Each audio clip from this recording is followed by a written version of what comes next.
Listen, if you want to unlock ultimate confidence, if you want to feel like your authentic self and vibrate on the highest level, you need to get to know who you are. You need to get to know what you like, what you don't like, what you accept, what you will not accept. This is the whole key. The biggest thing in life that you should study is you, is your behaviors, is how you act. Once you know who you are, no one can tell you anything. Hi guys, my name is Liz and welcome back to my channel. Okay, let's get into it. First things first, I need you to realize is that there is no self.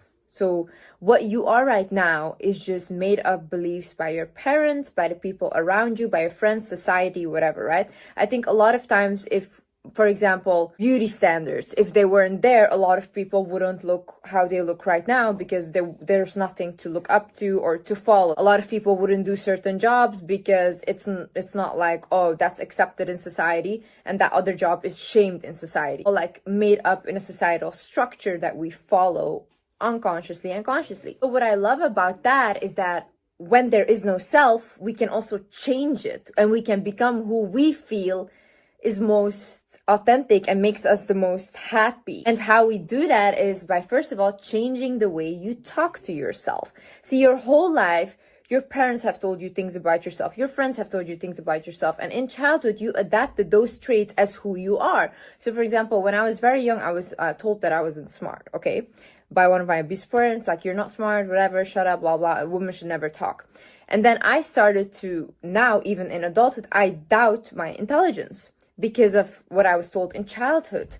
But now I reaffirm to myself, no, you are smart, you know so much, you have so much knowledge. And I reaffirm that to myself to change those beliefs because I want to control what I believe and I want to shape who I am to myself. The same way, when you were younger and someone told you you're not beautiful, you're not good looking, later in life, you will always remember that unconsciously and you'll be like insecure about your looks or think like, oh, this is not good enough and all these things. You can tell yourself right now that you are. You can look at yourself right now and be like, you are the most gorgeous, hottest thing on earth. Like, wow, when I look at you, I am mesmerized. You can tell yourself these things. And even when you say like, oh no, I don't believe it, I don't want to say it, why don't you believe it? Beauty is a made up societal structure, right? For a lot of people that are even considered beautiful, let's say to you, are not beautiful to other people. You know how many times I heard that I'm not good looking and all these things, and I see why they think that, because it's their perception and I'm probably not their type and I don't care to be their type. But does that mean that when I look in the mirror, I have to say that to myself, or I have to say their affirmation of their perception of me to myself? No.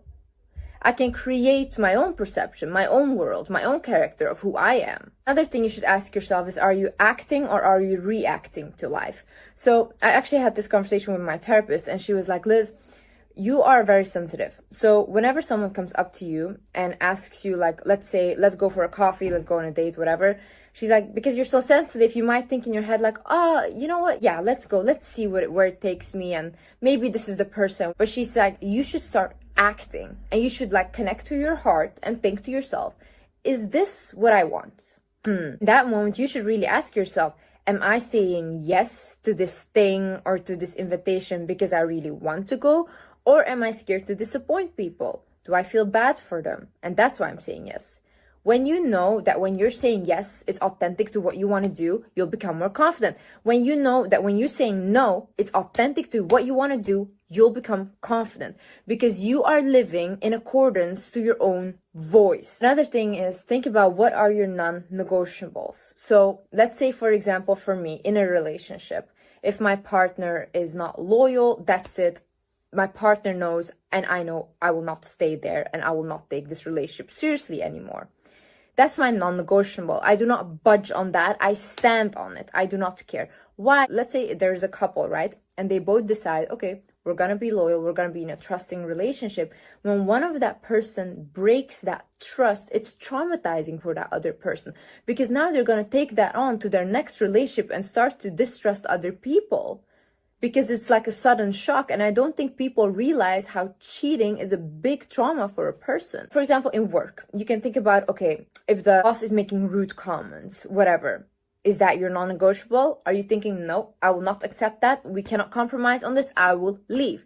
The more you have your non-negotiables clear for you, and you know that this I will accept, this I won't accept, and you stand on those boundaries, that is the more you will feel confident about yourself, and the people around you will also start to respect you more. A person that says, if you cheat on me and I discover that and they leave, that is a person that is forever will be respected, okay? Even by the other person. Because no matter what they do, they can cry, they can beg, they can do anything for them. But this person has so much self-worth, has so much boundary. You know, there's one thing about women that I've noticed. Doesn't matter how long she stayed with you, doesn't matter how many years she put up with things. Once a woman in her head makes that switch of this is not what I want anymore, she can even have stayed there for 25 years in this relationship, okay? Once she knows in her head, this is not what I want anymore, I will not accept any further than this, you can go take a hike. This woman will not come back to you. Once a woman knows in her head you're not that person anymore, she will not even be able to look at you the same. It will never ever come back. I respect that so much. I respect it. Like no matter how many years it took, no matter whatever it took for you to leave, once a woman leaves, she will boss up. You will never recognize her anymore. All the pain you put her through doesn't matter. This woman will always come out on top. We live in a society where our dopamine receptors in the brain are very worn out. And that's dangerous when that happens, because when your dopamine receptors are worn out, nothing becomes exciting anymore. So people go to the extreme to feel a certain sense of excitement. You can see this, for example, with people that from a very young age started drinking, because alcoholism is so normal in this world and it's almost pushed upon everyone, you know? And I feel like because they normalize this later on, because they've been drinking for so long, they start to use like heavier substances. And then later on, these substances also don't do anything anymore. So now you have a lot of people that are addicted since they were teenager. And somehow we're all normalizing this.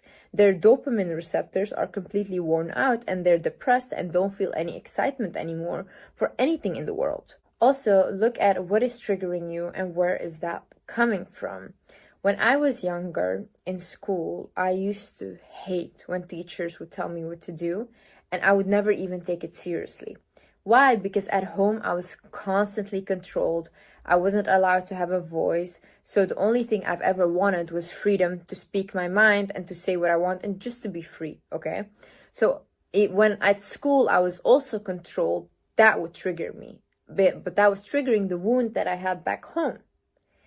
And I needed to realize these things so I could stop acting in a way and hurting other people that had nothing to do with it. I had to go back to the base of where is this coming from so I could work on that, and that I could live in a way where I can respect others. And honestly, therapy has helped me a lot with that, because when I talked to my therapist, it was always about, okay, Liz, where are you going wrong? What are you doing that these situations keep happening again, so that we can fix it and actually change your life?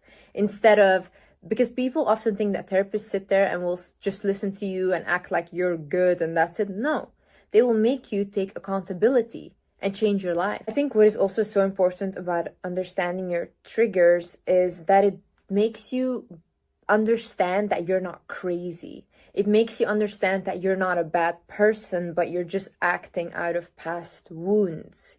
And I think that's beautiful. I think that's putting sanity inside of your mind and being like, you know what? I'm not an aggressive person. I'm just hurt. And I've been hurt so many times that the only way my body's reacting right now is out of aggression. Because the moments that I was hurt, I couldn't speak up for myself, or I didn't say it. So this is all pent up anger and resentment that's coming out as an aggressive person. But that doesn't have to be me. That doesn't have to define me. And you can change that when you understand where it's coming from. It's good to acknowledge your feelings. I think the way people can heal is when they are in touch with their feelings and emotions, and when they don't demonize it. The reason why you're sad is because you're hurt. It's not because you're weak. It's not because, oh, you're not strong enough to handle it. No, something hurt you. And it's okay to cry it out, because that's how you release whatever has hurt you. But if you hold it in, people get physically ill from this. People even die from illnesses by holding on to this pent-up anger, resentment, and stress. Release it. If it's crying for months, release it. That's the way you release, okay? Whatever you have to do, in whatever way, release it. If it's talking about it constantly over and over again until you're done talking about it, then do that.